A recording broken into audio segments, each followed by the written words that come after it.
ਵਾਹਿਗੁਰੂ ਵਾਹਿਗੁਰੂ ਵਾਹਿਗੁਰੂ।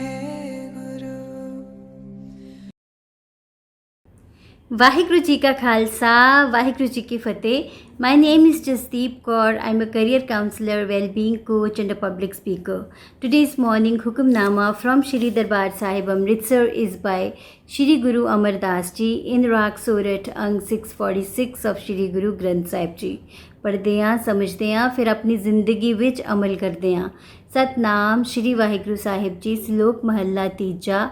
ਸੇਖਾ ਚੌਚਕਿਆ ਚੌਵਾਇਆ, ਇਹ ਮਨ ਇਕਤ ਕਰ ਆਣ, ਇਹੜ ਤੇਹੜ ਛੱਡ ਤੂੰ ਗੁਰ ਕਾ ਸਬਦ ਪਛਾਣ।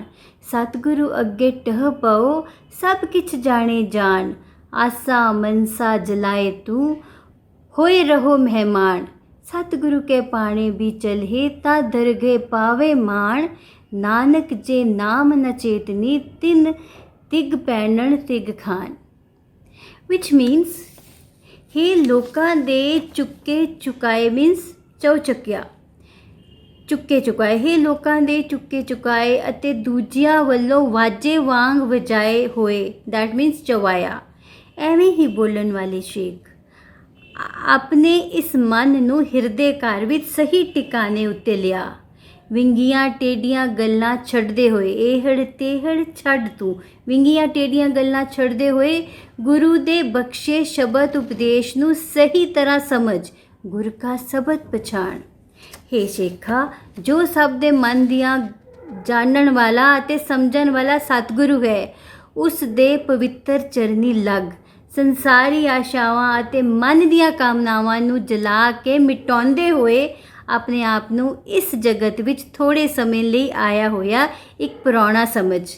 ਜੇ ਤੂੰ ਜੀਵਨ ਵਿੱਚ ਸਤਿਗੁਰੂ ਦੀ ਰਜ਼ਾ ਅਨੁਸਾਰ ਚੱਲੇਗਾ ਤਾਂ ਰੱਬੀ ਦਰਗਾਹ ਵਿੱਚ ਤੈਨੂੰ ਪ੍ਰਵਾਨਗੀ ਅਤੇ ਆਦਰ ਮਿਲੇਗਾ। ਹੇ ਨਾਨਕ, ਜੋ ਮਨੁੱਖ ਰੱਬ ਦਾ ਨਾਮ ਨਹੀਂ ਸਿਮਰਦੇ, ਉਹਨਾਂ ਦਾ ਸੰਸਾਰ ਵਿੱਚ ਰਹਿੰਦਿਆਂ ਚੰਗਾ ਖਾਣਾ ਤੇ ਚੰਗਾ ਪਹਿਨਣਾ ਸਭ ਫਿਟਕਾਰਯੋਗ ਹੈ। Now this hukamnama has a history behind it. Goindwal Sahib ਵਿੱਚ ਲੰਗਰ ਪੱਕਦਾ ਸੀ, ਲੋਕਾਂ ਦੀ ਸੇਵਾ ਹੁੰਦੀ ਸੀ ਤੇ ਜਲ ਲੈਣ ਵਾਸਤੇ ਪਿਆਸ ਦਰਿਆ ਤੋਂ ਲੋਕੀ ਪਾਣੀ ਲੈਣ ਜਾਂਦੇ ਸੀਗੇ ਤੇ ਰਸਤੇ ਵਿੱਚ ਕੀ ਇੱਕ ਸ਼ੇਖ ਹੁੰਦੇ ਸੀ, ਉਹ ਕੀ ਕਰਦੇ ਸੀਗੇ, ਪੱਥਰ ਮਾਰ ਕੇ ਜਿਹੜਾ ਪਿੱਚਰ ਹੁੰਦਾ ਸੀ, ਕੜਾ ਹੁੰਦਾ ਸੀਗਾ, ਉਸਨੂੰ ਤੋੜ ਦਿੰਦੇ ਸੀਗੇ, ਪਾਣੀ ਸਾਰਾ ਗਿਰ ਜਾਂਦਾ ਸੀ। ਸੋ ਲੋਕ ਬੜੇ ਪਰੇਸ਼ਾਨ ਸੀਗੇ ਜੋ ਸੇਵਾ ਕਰਦੇ ਸੀ। ਗੱਲ ਗੁਰੂ ਅਮਰਦਾਸ ਜੀ ਤੱਕ ਆ ਪਹੁੰਚੀ।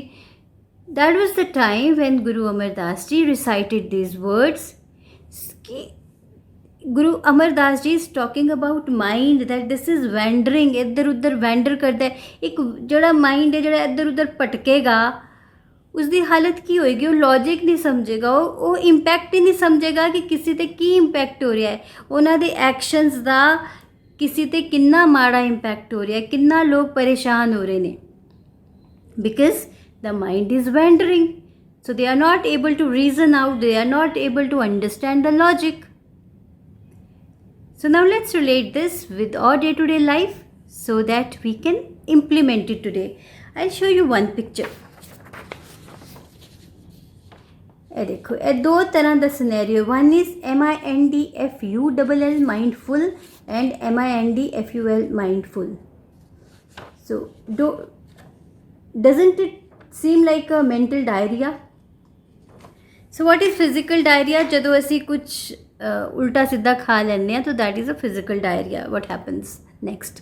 ਮੈਂਟਲ ਡਾਇਰੀਆ ਵਿੱਚ ਕਿ ਅਸੀਂ ਕਿਸ ਤਰ੍ਹਾਂ ਦਾ ਮਟੀਰੀਅਲ, ਕਿਸ ਤਰ੍ਹਾਂ ਦਾ ਅਸੀਂ ਸਟੱਫ ਆਪਣੇ ਅੰਦਰ ਕੰਜ਼ਿਊਮ ਕਰ ਰਹੇ ਹਾਂ, ਕੀ ਦੇਖ ਰਹੇ ਹਾਂ, ਕੀ ਸੁਣ ਰਹੇ ਹਾਂ, ਕਿਸ ਤਰ੍ਹਾਂ ਦੇ ਲੋਕਾਂ ਦੀ ਸੰਗਤ ਕਰ ਰਹੇ ਹਾਂ, ਉਸ ਹਿਸਾਬ ਨਾਲ ਹੀ ਸਾਡੇ ਥੋਟਸ, ਇਮੋਸ਼ਨ ਸਭ ਇੱਧਰ ਉੱਧਰ ਹੋਏ ਰਹਿੰਦੇ ਨੇ। ਤੁਸੀਂ ਬਚਪਨ ਵਿੱਚ, I think it happened with all of us, ਕਈ ਵਾਰੀ ਅਸੀਂ ਕਲਾਸ ਵਿੱਚ ਬੈਠੇ ਹੁੰਦੇ ਸੀ, teacher use to say you are physically here mentally somewhere else. That means teacher also use to catch us ਕਿ ਸਾਡਾ ਮਾਈਂਡ ਕਿਧਰੇ ਵੈਂਡਰ ਕਰ ਰਿਹਾ, like we are wandering here and there in spite of the fact that physically we are sitting there. So this Hukamnama is a beautiful distinction of how to bring back your mind, how to actually don't go after your mind but make mind work for you. ਹੁਣ ਅਸੀਂ ਕਿਸ ਤਰ੍ਹਾਂ ਕਰ ਸਕਦੇ ਹਾਂ?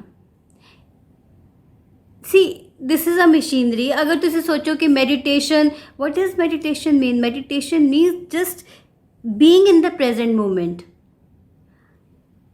Meditation ਦਾ ਮਤਲਬ ਇਹ ਨਹੀਂ ਹੁੰਦਾ ਕਿ ਤੁਹਾਡਾ ਮਾਈਂਡ ਇੱਕਦਮ ਫਰੀਜ਼ ਹੋ ਜਾਏਗਾ, ਉਹ ਥਾਟਸ ਤੇ ਆਉਂਦੇ ਹੀ ਰਹਿਣਗੇ. That is a machinery. ਤੁਸੀਂ ਕੀ ਆਪਣੇ ਹਾਰਟ ਦੀ ਫੰਕਸ਼ਨਿੰਗ ਨੂੰ ਬੰਦ ਕਰ ਲੋਗੇ? ਨਹੀਂ ਕਰ ਸਕਦੇ. ਜਦੋਂ ਤੱਕ ਜੀਵਨ ਇਹ ਚੱਲੇਗਾ, liver functions, kidney functions. Similarly you Kant stop your mind. ਹਾਂ, ਇਹ ਤੁਸੀਂ ਆਪਣੇ ਵੱਲੋਂ ਕਰ ਸਕਦੇ ਹੋ ਕਿ what kind of stuff you are consuming. Are you consuming the right stuff? Are you watching good things on TV? ਕਿਸ ਤਰ੍ਹਾਂ ਦੇ ਲੋਕਾਂ ਨਾਲ ਮਿਲ ਰਹੇ ਹੋ? ਕਿਸ ਤਰ੍ਹਾਂ ਦਾ ਸਟੱਫ ਤੁਸੀਂ ਰੀਡ ਕਰ ਰਹੇ ਹੋ? ਕਿਸ ਤਰ੍ਹਾਂ ਦੀ ਤੁਸੀਂ ਇੰਟਰਨੈਟ ਸਰਫਿੰਗ ਕਰ ਰਹੇ ਹੋ? ਉਸ ਦੇ ਨਾਲ ਤੁਹਾਡੇ ਮਾਈਂਡ 'ਤੇ ਬਹੁਤ ਇੰਪੈਕਟ ਹੁੰਦਾ ਹੈ. But you Kant stop the thoughts and emotions. ਉਹ ਆਟੋਮੈਟਿਕਲੀ ਆਉਂਦੇ ਰਹਿਣਗੇ. what you see, what you observe. So you simply can't stop your mind, stop your thoughts, stop your emotions. But definitely you can organize it. Organize in the sense that you can focus on your goal. कि मेरा a goal है, this is my focus. Let the thoughts and emotions come. ये तो machinery है, ये तो चलती रहेगी. Let me take an action on my goal. This thing you can definitely do. Now, for example, you are sitting in the room of the hotel. ਤੁਸੀਂ ਬੜੇ peaceful ਹੋ, ਬੜਾ ਲਗਜ਼ੂਰੀਅਸ ਰੂਮ ਹੈ, ਤੁਸੀਂ ਆਰਾਮ ਨਾਲ ਉੱਥੇ ਬੈਠੇ ਹੋ, ਨੀਚੇ ਦੇਖਦੇ ਹੋ ਬੜਾ ਸਾਰਾ ਟ੍ਰੈਫਿਕ ਹੈ. You'll say, oh, traffic is going on. You are at peace because you are not the part of that traffic. ਹੁਣ ਸਮਝੋ ਕਿ ਤੁਸੀਂ ਵੀ ਟ੍ਰੈਫਿਕ ਵਿੱਚ ਆਪਣੀ ਗੱਡੀ ਡਰਾਈਵ ਕਰ ਰਹੇ ਹੋ. Then how it's, oh my God, so much of traffic. ਕਦੋਂ ਪਹੁੰਚਾਂਗਾ ਜਾਂ ਪਹੁੰਚਾਂਗੀ ਮੈਂ ਘਰ? But the hole lot of training is ਕਿ ਇਸੀ ਟ੍ਰੈਫਿਕ ਵਿੱਚ ਰਹਿੰਦੇ ਹੋਏ ਅਸੀਂ ਆਪਣੇ ਮਨ ਨੂੰ ਇਸ ਤਰ੍ਹਾਂ ਦਾ ਟ੍ਰੇਨ ਕਰੀਏ ਕਿ ਇਹ ਬਹੁਤ ਪਰੇਸ਼ਾਨ ਨਾ ਹੋਏ. ਜੋ ਵੀ ਥਾਟਸ ਇਮੋਸ਼ਨਸ ਆਉਂਦੇ ਜਾ ਰਹੇ ਨੇ, take it as a machinery. ਇਹ ਆਉਂਦੇ ਜਾਣਗੇ. ਤੁਸੀਂ ਇਹਨਾਂ ਦੀ ਕੁਆਲਿਟੀ ਜ਼ਰੂਰ ਇੰਪਰੂਵ ਕਰ ਸਕਦੇ ਹੋ, ਪਰ ਇਹਨਾਂ ਨੂੰ ਰੋਕ ਨਹੀਂ ਸਕਦੇ. So that is a whole lot of training. You have to train your mind. You have to train yourself ਕਿ ਤੁਸੀਂ ਆਪਣੇ ਕੰਮ ਵੱਲ ਫੋਕਸ ਕਰੋ, ਠੀਕ ਚੀਜ਼ਾਂ ਵੱਲ ਫੋਕਸ ਕਰੋ.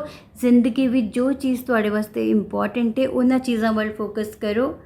And let these thoughts, emotions come. Don't bother much about them. Then you can make your mind work for you. Then mind is an excellent instrument for you. And that is where the miracle happens. But ਇਹ ਕਿਸ ਤਰ੍ਹਾਂ ਆਏਗਾ? ਰੱਬ ਨੂੰ ਯਾਦ ਕਰਕੇ, ਉਸ ਪਰਮਾਤਮਾ ਨੂੰ ਯਾਦ ਕਰਕੇ, meditation, prayers, they play a huge role. Then we need to actually understand that we are in this world for a very little time. We never know कि साडा कितना हो time है. Then why not to focus on the important things that are important to us?